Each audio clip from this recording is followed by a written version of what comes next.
सभी को नमस्कार। करियर फर्स्ट चैनल पर आप सबका स्वागत है।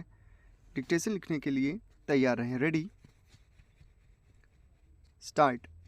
अध्यक्ष महोदय, उसके लिए सब कुछ करना है तो फिर कृषि उत्पादन का जो मूल आधार है, उस खाद और पानी की जो व्यवस्था है, उस पर ही कर लगाया जाता है।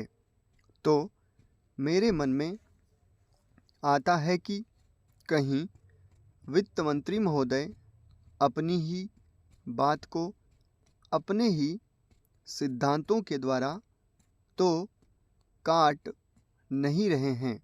मैं कहना चाहता हूँ कि हमारे देश में अभी भी चौथाई भूमि से ज़्यादा सिंचित भूमि नहीं है।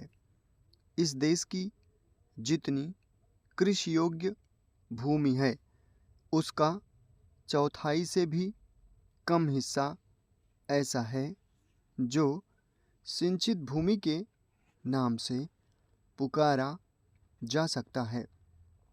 मेरी राय में अब समय आ गया है जबकि पिछले 2-3 वर्षों की नीति पर फिर विचार किया जाए और एक मात्रा में घाटे के बजट का सहारा लेकर ही सही आर्थिक तथा सामाजिक विकास योजनाओं की गति को बहुत बढ़ा दिया जाए।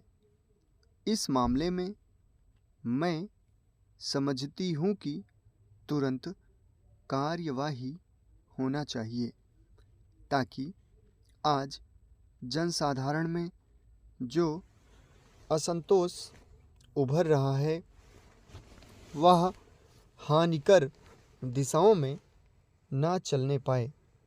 आज के राजनीतिक वातावरण की दृष्टि से भी मैं कहना चाहती हूँ कि विकास की गति को बढ़ाने की आवश्यकता सर्वोपरि है।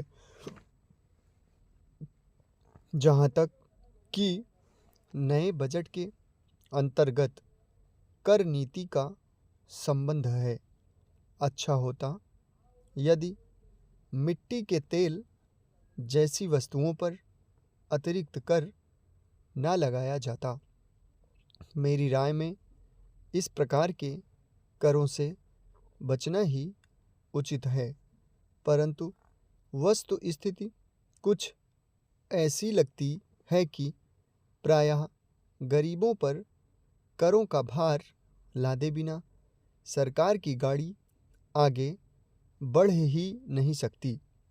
एक नया कर जिसे पहली बार वित्त मंत्री ने लगाने की ठानी है, वह कृषि संपत्ति संबंधी कर है।